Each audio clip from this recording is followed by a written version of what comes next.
Ketika kemarin pagi bersama Pastor Sakayas dan Om Stan, kami bakti sedikit di gerbang samping sebelah rumah Ibu Sekretaris Mahasiswa.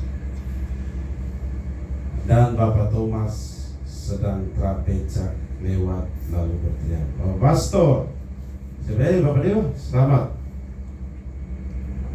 Itu suara akhir. Dan mengejutkan sekali bahwa di sore hari saya dipanggil untuk segera ke rumah sakit memberi sakramen pengurapan orang sakit. Saya buru-buru dan bersama Mama Titi ke sana. Dan saya mendapati beliau sudah pergi 1-2 menit. Tetap saya berdoa, saya sampaikan di Pastor Alfons, saya mengurapi. Saya yakin Bapak Thomas masih mendengar saya, karena dia baru pergi.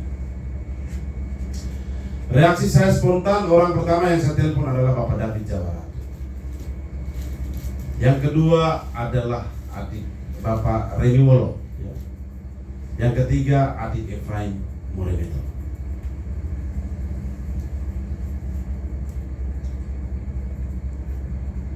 Saya mohon maaf, saya tidak sempat mau kontak adik Valen. Baik Bapak Mama, saudara dan saudariku, sejak saya menginjakkan kaki di Pamangun Nusa, saya satu orang yang tidak suka yang namanya sukuisme. Sukuisme itu sudah ekstrim, cinta suku tapi berlebihan. Saya berusaha sepanjang hampir 12 tahun untuk membangun rasa suku tetapi inklusif, bukan eksklusif. Inklusif artinya merangkum, eksklusif artinya sukuisme yang menendang yang lain. Dan ini tipikal yang harus kita bangun di Masohi sebagai paroki kumpulan orang-orang imigran dari berbagai daerah. Dan saya heran spontanitas itu muncul kemarin. Dan saya menelpon orang-orang yang saya pertimbangkan, ini yang mereka punya rasa lionya ada. Saya tidak punya nomornya Adenus yang diterang.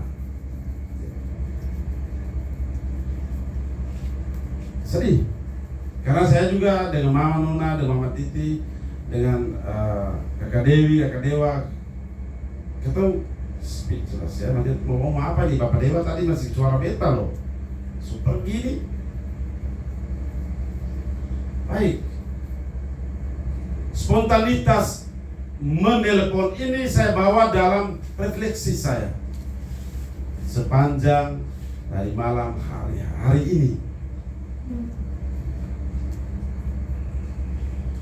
Ingat kembali masa frater, saya tingkat 1 berpastoral akhir pekan unit Fransiskus Ekolisia ke Magepanda sebelah Magepanda. Itu sudah mulai masuk ke wilayah Lio sampai di Maurole, tempat asalnya Bapak Dewa.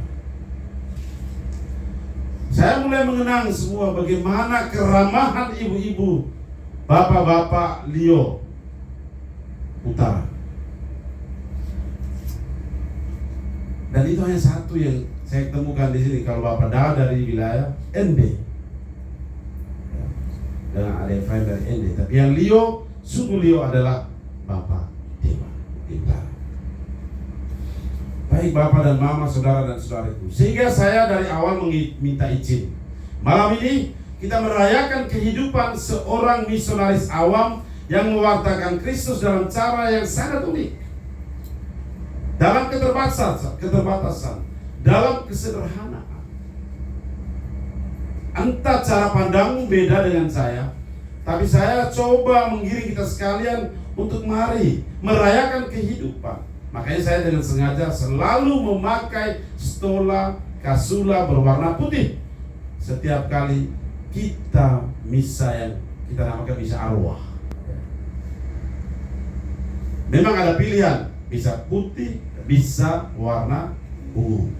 Saya lebih syok dengan warna putih karena Saya mau membangun harapan keluarga berduka untuk melihat ke atas, melihat tujuan kita sekalian. Dan karena itu selalu anjurkan, kalau ada keluarga yang meninggal, postingkan foto dia punya kehidupan di Facebook atau di mana. Jangan jenazahnya. Kalau tidak, kita hanya melihat ke belakang. Kita lihat ke belakang. Kita lihat ke belakang. Kita bukan orang-orang pengharapan. Lihat ke depan. Surga menjadi tujuan. Baik, itu poin saya yang paling pertama. Yang kedua, dalam kaitannya dengan itu saya berpikir begini. Hidup ini sebenarnya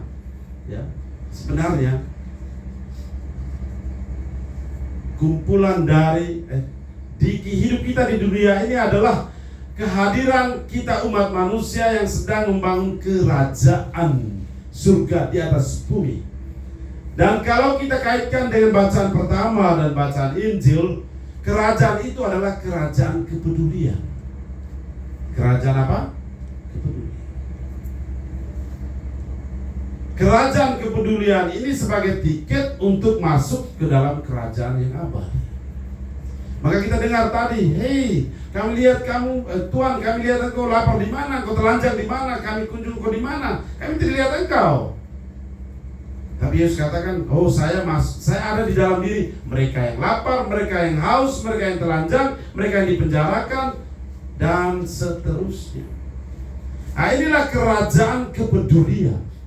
Maka lewat momen kepergian kekal Bapak Thomas, saya melihat diri saya, sudahkah saya seperti itu?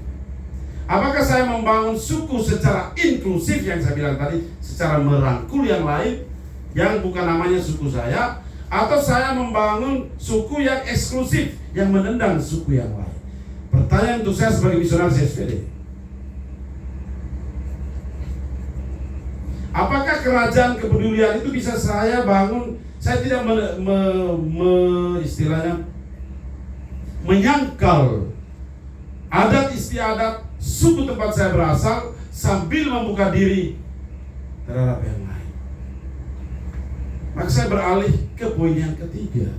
Kesaksian saya tentang Bapak dan Mama kamu semua yang ada di Masohi ini, kamu sudah menunjukkan, mengajarkan kepada kami para imam dan biaran-biarawati, frater, suster, bagaimana membangun kerajaan kepedulian itu. Memang saya selalu melihat gebiarnya betul itu di teman-teman GPM dan gereja-gereja lain, luar biasa.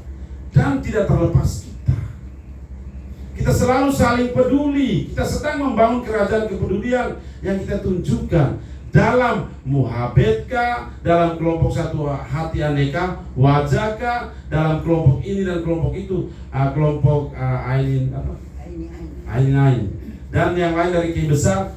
Itu bukan kelompok yang salah, itu kelompok-kelompok yang benar, di mana kita sedang membangun kerajaan kepedulian di atas bumi ini. Karena itulah jaminan tiket kita menuju ke kerajaan abadi. Sehingga kepergian seperti ini, saya lihat wajah Tanimbar, wajah Kei, wajah Toraja, wajah Jawa, wajah Flores terbesar, ya. Flores ini ada Manggarainya yang frater wajah Manggarai itu. Ada wajah Bajawa, frater juga ada wajah Bajawanya. Ada wajah ND Bapak Da, ada wajah Leo Bapak Thomas, ya, diturunkan ke anaknya Dewa, ya. Karena Dewa pernah sampai di Leo belum ini, ya. Lalu diturunkan terus. Ada wajah Lembata. Wajah Lembata itu kami yang ganting-ganting banyak Pastor Kun, Pastor Pius. Tapi wajah Solo itu lebih ganteng lagi. Pastor Rektor, Pastor Alphonse. Ada wajah Toraja, ada wajah Jawa semua malam ini ada. Inilah kerajaan kasih, kerajaan kepedulian yang sedang kita bangun. Maka ketika seseorang pergi, kita bisa menyaksikan di sanalah kita bisa melihat, mengalami bahwa kita semua sedang menulis di atas wadas ini, menggores di atas wadas ini kisah kisah cinta dan kepedulian. Karena inilah tiket kita menuju kehidupan abadi. Maka pada tempat terakhir, saya berterima kasih kepada umatku, kepadamu sekalian yang senantiasa memberi kesaksian untuk kami para imam, biarawan dan biarawati tentang arti dari satu kepedulian itu. Arti dari berkumpul bersama dalam kelompok yang mungkin kita namakan suku-suku kita, tetapi tetap bersifat inklusif, merangkul satu dengan yang lain. Dan saya berterima kasih secara istimewa, secara khusus kepada Bapak Thomas dalam kesederhanaannya. Dia memancarkan kepedulian. Mungkin lewat hanya dengan trapeza, mungkin hanya lewat dengan main catur, senang dengan teman. Itulah dia. Maka akhirnya saya mengajak kita sekalian, mari di momen kepergian Bapak ini, bolehlah kita tenggelam dalam duka, tapi jangan terlalu lama. Kita bangkit berdiri, tegak maju, dan terus membangun yang namanya kerajaan kepedulian ini. Masuklah dalam kelompok-kelompokmu, berbaurlah untuk membangun kerajaan kepedulian ini satu dengan yang lain. Meskipun kita sekali adalah cuma satu hati, aneka wajah. Bapak Thomas, selamat jalan, selamat menikmati hidup abadi. Jangan lupa doakan keluarga, doakan kami sekalian. Khususnya doakan kami di paroki yang Bapak kenal sangat baik ini. Semoga kami tetap, meskipun dalam aneka wajah, tetap satu hati membangun kerajaan kepedulian. Semoga demikian.